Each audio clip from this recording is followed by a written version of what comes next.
Não fazes ideia de como introduzir os primeiros alimentos ao teu bebê? Tens medo que ele se engasgue? Bem-vindo ao clube. Eu sou a enfermeira Carmen Ferreira e este é o podcast da Wells.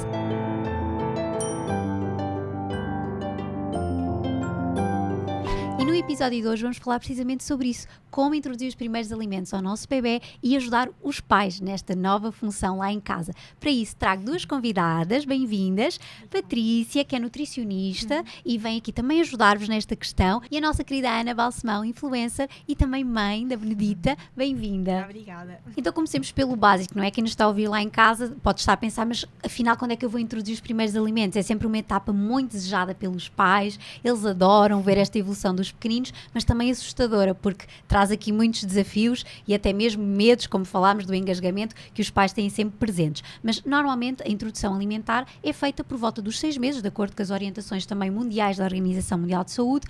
Claro que pode haver exceções, bebés que podem precisar de introduzir os alimentos um bocadinho mais cedo e eventualmente os pais também têm que adaptar, claro, a cada bebê e a cada situação, sempre com a orientação da equipa de saúde. Mas à partida, até estes 6 meses, ele fará só leitinho e depois então vamos começar a introduzir os sólidos. E Patrícia, qual é o melhor momento para nós introduzirmos então estes primeiros alimentos ao nosso bebê? Antes de mais, muito obrigado pelo convite. É sempre ótimo falar sobre este tema e eu digo sempre, nada nos bebés são como as 12 badaladas. Exato. Não é? Então às vezes os pais pensam muito que é chegar ali aos 6 meses em ponto e ter que começar, e às vezes nós temos que olhar um bocadinho mais para o bebé que temos, perceber alguns sinais, que é aquilo que nós falamos muito, os sinais de prontidão. Sim. Não é? Que no fundo mostram-nos que o bebé já está pronto para começar a comer. Alguns sinais de prontidão é, por exemplo, o controle cervical, ele já aguentar muito bem o pescoço, o controle do tronco, ou seja, para permitir que ele fique na cadeirinha muito seguro e que não esteja sempre a cair. Estes sinais são muito importantes porque também, para além de nos mostrar que o bebê já está pronto para iniciar este momento, também são sinais que nos dão segurança para reduzir o risco de engasgo. Não é? Porque, por exemplo, nós sabemos que dar comida a um bebê que está muito inclinado na cadeirinha ou na espreguiçadeira, por exemplo, aumenta muito o risco de engasgo. Exato. Então, nós falamos muito dos 6 meses, porque é efetivamente as recomendações da alimentação láctea exclusiva até aos 6 meses, mas lá está, não é chegar aos 6 meses à meia-noite e começar a comer. Exato, não é? exato. Precisamos de ver muito estes sinais de prontidão. Ana, e tu no teu caso, não é? Como é que foi a tua experiência? Começaste mesmo aos 6 meses? Olha, antes de mais, obrigada também por estar aqui. Sabes que eu hesitei imenso porque pensei, querem mesmo que eu vá? É que correu tudo mal. Mas é uma experiência real e nós Exato, precisamos sim. também de passar essa experiência Sem real. dúvida, não é? e espero poder ajudar outros pais Claro que sim. com a minha experiência. Olha, a Benedita apresentou sinais de prontidão logo, a partir dos 5 meses, olhava para nós a comer, já me roubava a banana das mãos e tudo mais. Mas depois, quando comecei, não estava de todo nem aí. Eu acho que teve muito a ver, ela teve o Covid aos 6 meses, nós atrasámos e portanto eu acho que isso pode ter implicado ali muita coisa e não correu muito bem. Ela não se interessava, brincava, até explorava um bocadinho, mas não estava nem aí. E eu, claro, amamentação exclusiva, sempre até aos 6 meses, amamentava, mas sempre com aquele receio de não é suficiente, precisa de ferro, lá está a troca de informação que as pessoas veem, não é? Aquela pressão. E pronto, olha, foi aos poucos, depois houve ali uma fase em que começou finalmente a querer explorar e a comer. E a ganhar o interesse novamente. Sim, eu sempre fiz, imagina, purés, sopas e dava-lhe alimentos inteiros, fruta, o primeiro alimento foi o brócolo, e ela ia explorando, mas nunca comia muito, portanto estava ali mais a brincar e não a comer efetivamente. Sim, mas isso é muito característico também desta fase, não é, Patrícia? Porque às vezes as mães acham que os bebés vão comer imensas quantidades e tudo logo de uma vez, e não é bem assim. Quase nunca é assim, na verdade. Ou seja, o leite, tanto seja leite materno como fórmula, dependente obviamente da alimentação do bebê, vai ser sempre o principal alimento até no mínimo aos 12 meses. Não perde obviamente a importância após os 12 meses, claro. Mas até aos 12 meses vai-te dar essa garantia e esse suporte. Não é? E efetivamente o bebê sempre associou o leite à saciedade e agora ele tem que aprender a comer, aprender todo este novo mundo da alimentação, que são cores, cheiros, texturas, é muita coisa para assimilar. Sim. E portanto normalmente os primeiros meses ali, primeiro, segundo mês é muito sobre exploração. É muito sobre exploração e o leite vai continuar obviamente a ser a base da alimentação do bebê. Há muito este mito também de que as mães a seguir aos bebés comerem não devem amamentar o bebê, mas às vezes eles precisam até de um conforto, porque ainda não está totalmente separada esta função também da amamentação, não é? Do miminho, do conforto de estar ali com o bebê, certo? Exatamente. Às vezes os pais pensam que quando chega ali a altura de começar a introduzir os sólidos que vai ser substituição de refeições, ou seja, eu agora vou trocar esta mamada por uma refeição sólida, e isso não acontece. Relativamente à questão do leite materno, ainda há muito a questão da influência do ferro, que nós sabemos que é um mito, e às vezes os pais têm muito este medo de dar o leite materno a seguir porque pode, ou o mito que influencia, e nós sabemos que não. Podem perfeitamente dar leite materno antes, durante, depois das refeições, que não influencia absolutamente nada com a absorção dos nutrientes. Eu recebi tantos palpites sobre isso, porque eu dou em livre demanda e as pessoas chegavam-me a dizer, pais, tios, tudo, a dizer que eu estava a falhar porque não lhe estava a dar os intervalos necessários para ela ter fome e ter apetite. Então entrei ali numa espiral de culpa, de frustração. Eu disse há bocado, chegou uma fase em que passava horas na cozinha a tentar fazer de tudo e mais alguma coisa, já só chorava a pensar, a culpa é minha, o que é que se está a passar, porque lá está, cria demasiadas expectativas, achei que a minha filha ia ser uma comilona, porque sempre adorou mamar, e não foi o caso, e tive que me acalmar e respeitar o ritmo dela e aceitar, cada bebê é um bebê, não é?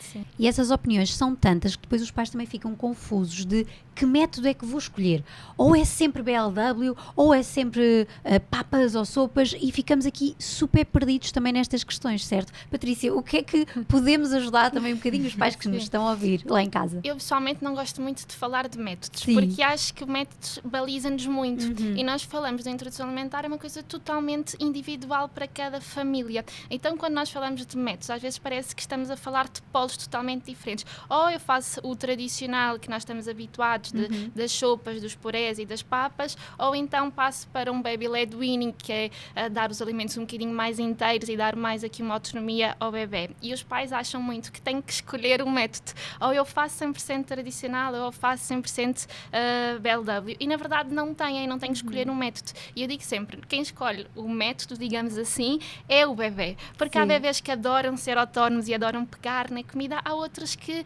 gostam mais que os pais os ajudem, está tudo bem com isso. Né? Então, eu digo sempre, não estereotipizem, não se foquem muito no método, vão gerindo conforme também é a vossa rotina, a vossa realidade, porque há bebés que ficam em casa, há bebés que vão para os avós, há que vão para a creche, e isso tudo é sempre ajustado. Claro. O que é que nós temos que fazer? É sempre que possível promover o contacto com os alimentos e promover a mastigação. Boa. Isso é o mais importante. Não significa que uma outra refeição eu não possa dar uma papa ou não possa dar uma sopa, desde que os alimentos que lá estejam sejam nutritivos. Isso é muito importante também, esta seleção dos alimentos. Não sei se tu sentiste, Ana, um bocadinho perdida também nesta fase inicial de tenho que dar isto ou não posso dar, tenho que seguir um esquema de alimentos. Porque se não fizer assim, depois não vai correr bem, depois não vai mastigar, não é? E tudo mais, vai ter problemas de distúrbios alimentares mais tarde. Acho que há muita troca de informação, como nós dissemos. Eu tentei ver como é que a Benedita se adaptava, portanto, tanto lhe dei líquidos como sólidos, e ir vendo como é que ela se sentia, confortável ou não, e adaptando, no fundo, deixei o ritmo dela. E ela, de facto, até gosta mais dos alimentos inteiros e leva à boca e tudo mais. Explora, não é? E eu fui evoluindo a consistência também, portanto, antes era tudo mais passado, também para não passar de algo leite líquido para algo mais sólido, não é? Então fui fazendo gradualmente e ela agora até aceita e gosta, e eu acho que até gosta mais dos alimentos inteiros. Eles costumam gostar mais do que dos líquidos. Até porque isto é um momento de aprendizagem, não é, Patrícia? Exatamente. Nós estamos num momento de alimentação, que é uma função importante para o corpo, mas os bebés estão a aprender tudo sobre aquele alimento. E às vezes nós achamos, eles não gostam nada disto, mas não demos a oportunidade de haver este conhecimento, de explorar outras formas de fazer e de confecção do alimento, as texturas, e consideramos às vezes estas resistências dos bebés a não comer determinados alimentos. Ele não gosta, vou deixar de dar. E podemos fazer de outra forma, não é, Patrícia? Claro que sim, às vezes nós próprios colocamos as nossas resistências. É verdade. Ou seja, eu não gosto de iogurte natural e acho que automaticamente o meu bebê também não vai gostar porque eu não gosto. Exato. E às vezes é difícil desligar estes chips que nós temos, obviamente, também não são muitos anos a comer e obviamente que temos aqui algumas resistências, mas é dar a oportunidade ao bebê para conhecer. Não significa que ele a primeira vez goste de abacate, que daqui a 4, 5 tentativas ele não vai aceitar. Sim. E se calhar até daqui a um mês vai ser a fruta preferida dele. Exato. E isto acontece muito, então é mesmo manterem a exposição. Eu sei que às vezes pode ser um bocadinho frustrante nós oferecermos e eles não quererem, e por isso é que é tão importante fazer a gestão de expectativas. Nós falamos falamos muito da gestão de expectativas, mas é muito difícil. Mas é mesmo isso. A alimentação um dia vai correr bem, outro dia se calhar não vai ser como nós esperámos, mas é ir sempre tendo um bom ambiente, não é? Não irmos já com uma carga muito pesada para a refeição, porque eles também sentem isso. Pois. Mas pensar sempre que cada momento da refeição é uma altura ótima para o bebê explorar os alimentos. É quase como se fosse uma atividade sensorial. Se nós olharmos mais para a alimentação, não só do ponto de vista nutritivo, que é obviamente importante, mas nós temos sempre ali o leite como esse suporte, e olharmos mais com esta perspectiva de é uma atividade sensorial, ele está a aprender como aprende a ler, como aprende a andar, como aprende tudo, e eu vou-lhe dar esse espaço para ele aprender. Eu acho que assim é mais fácil de nós gerirmos também as nossas emoções relativamente a este período. Sim, e também reflete aqui um bocadinho os nossos hábitos e rotinas familiares, porque às vezes se o momento da refeição para os pais é uma coisa corrida, não é um momento de estar ali à mesa, quando começamos esta introdução alimentar também pode ser um bocadinho mais difícil, porque precisamos de tempo para estar ali com os bebés, supervisionar, ajudar a fazer a preparação dos alimentos, mostrar-lhe o alimento. Isto tudo também se aprende, não é? Tu sentiste isso, Ana? Eu acho que é mesmo um exercício de confiança, porque nós estávamos também há um bocadinho a falar do engasgamento, do BLW, a pessoa associa logo, não é? É muito fácil eu tive, lá está, a educação dos meus pais, foi líquido até aos 2 anos, para aí, e levares com comentários, mas ainda não tem dentes, como assim? Vai começar a comer sólidos aos 6 meses, pois não é? E isso dá-nos certas inseguranças também. E eu admito, eu tinha receio que ela se engasgasse, mas acho que foi mesmo um exercício para mim e para ela, e deixei, é um processo, portanto estava ali ao pé dela, estava atenta, deixava, e a verdade é que me surpreendi com o desenrasque e com a capacidade de adaptação, o reflexo de gag, não é? Exato, Mais. eles têm mesmo esse reflexo de quando toca ali o alimento mais atrás, fazerem ali um... Isso. Estamos aqui a pôr cá para fora o que não é necessário. E às vezes os pais confundem isto com engasgar, não é, Patrícia? Muito.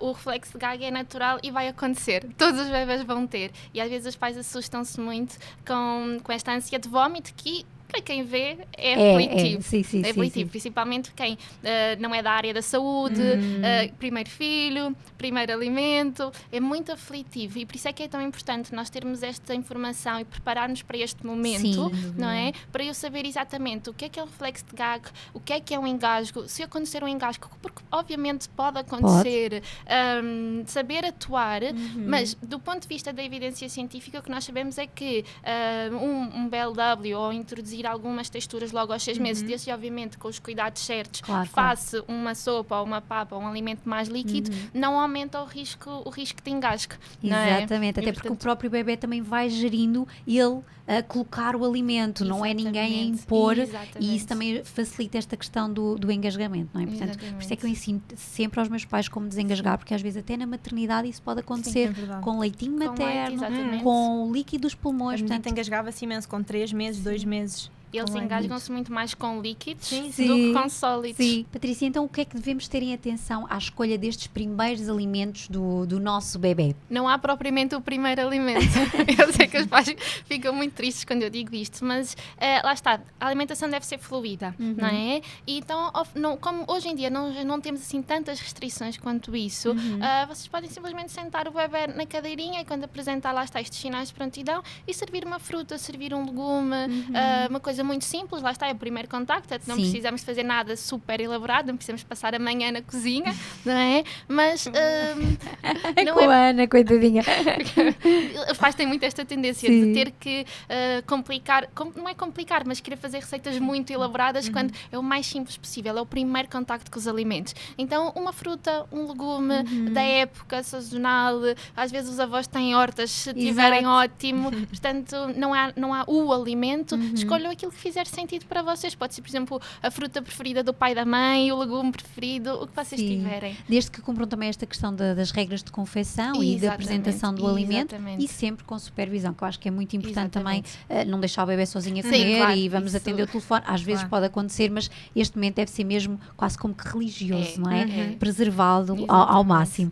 E há alguns alimentos, Patrícia, que tínhamos que introduzir mais tarde ou não são tão benéficos para o início? Hoje hoje em dia as únicas restrições que nós temos efetivamente é sal, açúcar, e quando falo em açúcar falo em tudo que também seja derivados. Temos, por exemplo, o caso do mel, que no mel não é só pela questão do teor de açúcar, mas também pelo risco de botulismo, não é? Mas essencialmente o sal e o açúcar, e o mel neste caso. O leite de vaca também não deve ser oferecido, ao menos como fonte láctea principal, ou seja, em substituição do leite materno ou da fórmula, antes dos 12 meses, mas de resto todo o tipo de frutas, todo o tipo de legumes, vocês podem oferecer, não há grandes restrições nesse nível. Os pais às vezes têm muito receio dos morangos, não é? E até é benéfico quanto estes alimentos mais possivelmente alergénicos forem introduzidos cedo ao bebê, melhor é esta resposta também no futuro, certo? Exatamente. Nós temos uma janela imunológica, que é um período de tempo em que eu sei que o intestino está mais sensível, digamos assim, e consegue lidar melhor com estas proteínas das alergias, e portanto eu reduzo o risco. O que nós sabemos hoje em dia é que se eu introduzir muito cedo, e muito cedo falamos antes dos 4 meses, aumentamos muito o risco de alergia. Se eu introduzir também muito depois do primeiro ano de vida, eu também estou a aumentar este risco de alergia. Então tentem oferecer, não é preciso oferecerem tudo no primeiro mês a correr, não é? Mas com calma, mas não precisam ter medo do amendoim, não precisam ter medo do ovo, nem do peixe. Vão oferecendo conforme também fizer sentido para a rotina de cada família. O importante é que até ali aos 9 meses, 1 ano, a maior parte dos alimentos esteja já introduzido. Eu sei que a Benedita adora amendoim. Sai à mãe. Adoro a manteiga de amendoim. Posso barrar no pão e ficar ali a chuchar, já mastiga bem o pão também. Ou eu fazia muito papinha de abacate com manteiga de amendoim e banana, por exemplo, adorava. Ou banana com manteiga de amendoim. Gosto muito. Portanto, é uma forma de apresentar os frutos secos, não é? Exatamente. Não no seu formato original, porque isso sim podia levar aqui a questões de engasgamento, mas podemos introduzir e fazer refeições também nutritivas, certo? Exatamente, ou seja, nós podemos introduzir tudo, mas às vezes temos de ter alguns cuidados na introdução. O caso do amendoim ou de todos os frutos gordos tem esta questão, que é, eu posso introduzir, mas inteiro não posso, então introduzo ou em farinha, por exemplo, panar uma banana com farinha de amêndoa ou com farinha de amendoim, ou manteigas, sempre colocar um bocadinho no iogurte ou colocar um bocadinho na papa, por exemplo, é uma ótima forma de introduzir estes alimentos e retirar o risco de engasgo. Exatamente, até porque há muito esta questão de às vezes dos avós, dos familiares, coitadinho do menino, deixa-me dar-lhe um repousadinho, deixa-me lhe dar um chupa-chupa. Não sei se também sentes isso. Não, e a mim com manteiga de amendoim foi, o quê? Tem 6 meses e já come manteiga de amendoim? Como assim? É engraçado. Fui altamente julgada pelos avós. É muito engraçado porque o repousado está ok, mas a manteiga de amendoim não pode. Exato. Isto é sempre aqui uma gestão difícil também para os pais fazerem, mas de facto esta questão dos alimentos mais processados e destes açúcares não fazem falta à criança e ela não fica menos feliz por não os comer. O que as faz feliz é estar na presença, não é? Dos avós, dos familiares, dos pais, o que seja. E portanto às vezes nós até podemos sugerir fazer os geladinhos de leite materno ou os gelados de fruta para quem já come. Ela gosta? Gosta porque a Benedita logo aos 6 meses começaram os dentes a nascer e então eu fazia de leite materno, mas ela gostava muito mais eu fazia as papinhas de abacate, sobrava, congelava e ela depois ficava deliciada. E também ótimo. Com frutinhas, melão, meloa, trincar, eu punha no frigorífico. Ficaram mais fresquinhas, não é? Este frio é muito importante também para dar um confortozinho. E, portanto, as crianças conseguem ter este suporte sem recorrermos a estes alimentos que nós já sabemos que vão existir.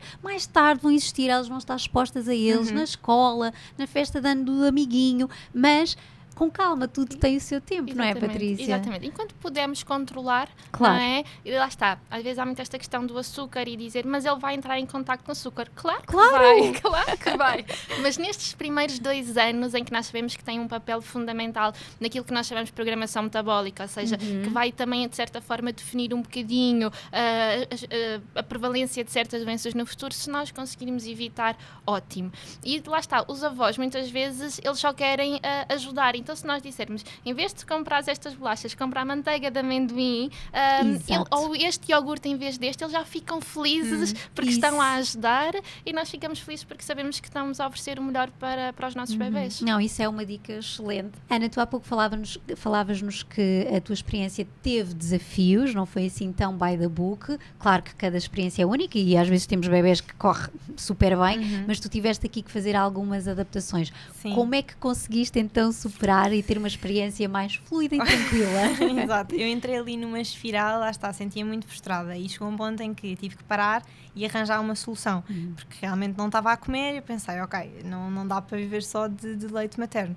E então contactei uma profissional, informei-me, acho que o que me ajudou muito foi saber filtrar. Se eu confio naquela profissional, eu vou seguir as indicações daquela profissional e vou apagar todas as opiniões alheias que ou dos pais, ou dos seguidores, ou do que é que seja, e vou confiar nela.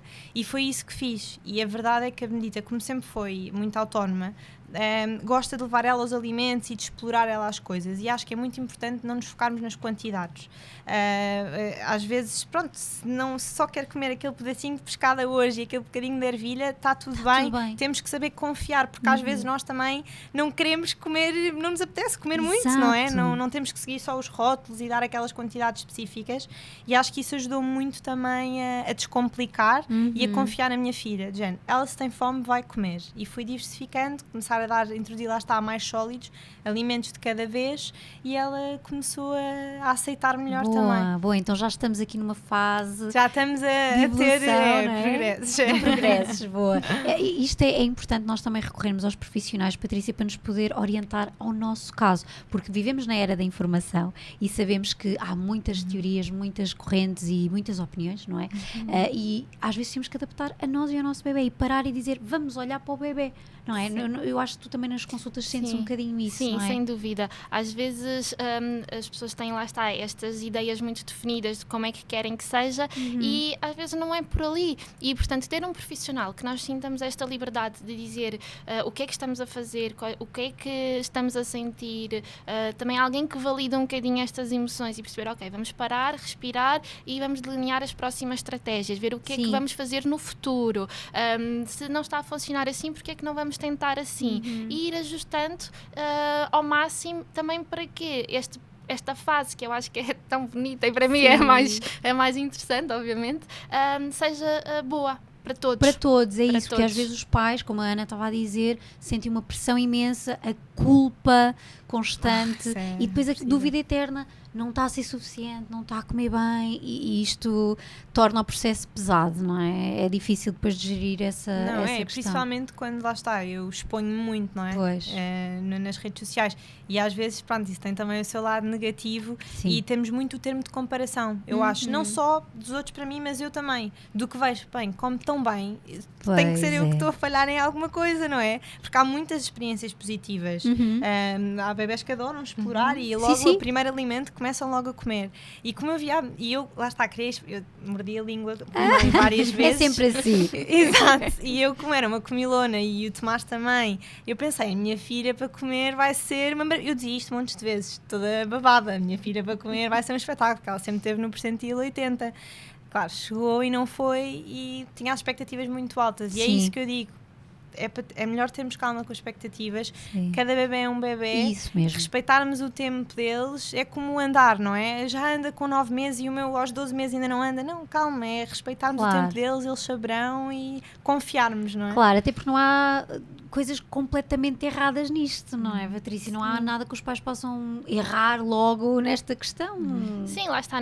O facto de ter um bebê que não adora numa primeira etapa comer não é a culpa dos pais, não é culpa de ninguém. Às vezes, se for culpa da sociedade que nos mete um bocadinho estas expectativas muito elevadas, não é? E às vezes as redes sociais que têm muita coisa positiva, depois também têm este outro lado, porque nós só vamos partilhar aquilo que a parte corre boa, bem, não é? que corre Exato. bem, não é? E portanto, às vezes achamos muito que os bebés têm logo que comer muito e estas expectativas muito elevadas, e não, é muito normal eles numa fase inicial comerem uma colher, duas, coisas muito reduzidas, e portanto não significa que esteja algo a correr mal, é um processo natural, é um processo de aprendizagem, e eu digo sempre, nós não esperamos que um bebê que comece a andar de um momento para o outro, há uma etapa, eles começam a gatinhar e depois passam para agarrar-se aos móveis e depois começam a ganhar confiança e soltam-se, e portanto E nós percebemos que um processo de aprendizagem tem etapas e depois queremos que na alimentação seja logo na primeira refeição que ele adore comer. Exato. E as coisas não funcionam assim, ao menos na sua maioria. Uhum. Em 99% dos casos não Sim. funciona assim. Claro que vai haver um bebê que vai adorar comer e vai começar a comer logo como se sempre fizesse aquilo, mas isso não é a realidade de todas as famílias e isso é que é importante Sim. mostrar. E tirar um bocadinho a pressão também dos pais e saberem que há também profissionais que vos apoiam neste sentido, escolham o vosso e façam também o vosso caminho com calma e tranquilidade. E portanto, quem nos está a ouvir lá em casa também pode já colocar nos comentários como é que está a correr, se já estão a ser seguidos também por algum profissional, se têm dificuldades, se o vosso bebê adora banana ou manteiga de amendoim, partilhem tudo connosco. E assim, para terminar este tópico, quais são os últimos conselhos ou dicas que vocês poderiam deixar às mães que nos estão a ouvir, mães e pais, claro, que nos estão a ouvir? Eu acho que nós já fomos mencionando aqui algumas. Lá está, as expectativas, uma delas. Acho que é importante a pessoa pensar, ok, vou começar a introdução alimentar, vamos ver no que é que vai dar. Isso, ajustar a expectativa, não é? É isso mesmo, não sigam rótulos nem quantidades, cada bebê é um bebê, acho que não temos que estar ali em pânico se não come os 180 mililitros de sopa. E informarem-se, e acho que o conselho, que eu acho que não dá só para a introdução alimentar, mas dá para tudo, é saber filtrar, confiarmos nas pessoas, nos nossos, nos profissionais de saúde que confiamos, e não pensarmos mais, nem olharmos para as opiniões alheias, mesmo que sejam familiares, porque nós estamos, o caminho é nosso, são os nossos filhos, e é importante confiarmos também na nossa intuição de mães e pais, não é? Sem dúvida. E acho que isso é o mais importante, Mais descomplicar e confiar em nós. Boa. E tu, Patrícia? Eu digo, é mesmo o descomplicar esta fase, ou seja, nós temos muito esta ideia que há regras muito fixas, que aos 6 introduz isto, aos 7 aquilo, aos 8 aquilo, e na verdade isso hoje em dia não faz total sentido. Temos lá estas restrições do sal, do açúcar, do mel, mas depois é ir ajustando muito àquilo que é a realidade de cada família e também limitar muito o acesso à informação, porque às vezes o seguir muitas páginas, o seguir muitos profissionais torna as coisas muito confusas. Então sejam seletivos onde vão buscar a informação. Exatamente. Percebam, eu identifico-me com este profissional, então é esta página que eu vou seguir e que eu vou acompanhar. Se eu não me identifico, deixo de seguir, porque às vezes muita informação é contraditória e depois eu vejo que um diz que posso oferecer iogurte, no outro diz que não posso e torna-se tudo muito confuso. Então limitem muito esse acesso à informação, ao menos numa fase inicial, porque senão pode tornar-se muito, muito confuso. E eu acho que é importante, é descomplicar e ser seletivo onde é que vamos buscar a informação. Eu acho que o mais importante também é confiarmos nos nossos bebés e ouvirmos os sinais sem deles. Dúvida. Sem dúvida. Todos 100% de é acordo. o mais importante. Isto é para tudo um bocado, como estavas a dizer, Ana, mas é mesmo importante olhar para aquele bebê mais do que a guideline, a indicação, porque nós às vezes temos que adaptar as guidelines, não é? Nós sabemos isso, que cada bebê é único, cada família vai ter as suas adaptações, ou porque o bebê está com a avó, como a Patrícia disse, ou porque vai para a creche. E portanto tirar também, como eu disse há pouco, este peso e esta culpa que... E não se culpem, por favor. É isso, é horrível estar com a culpa. Pois é, então nesta fase da maternidade torna-se pesado. Minhas queridas, muito obrigada, este tema é muito especial e é muito importante para a saúde dos nossos bebés, portanto obrigada também pela vossa partilha.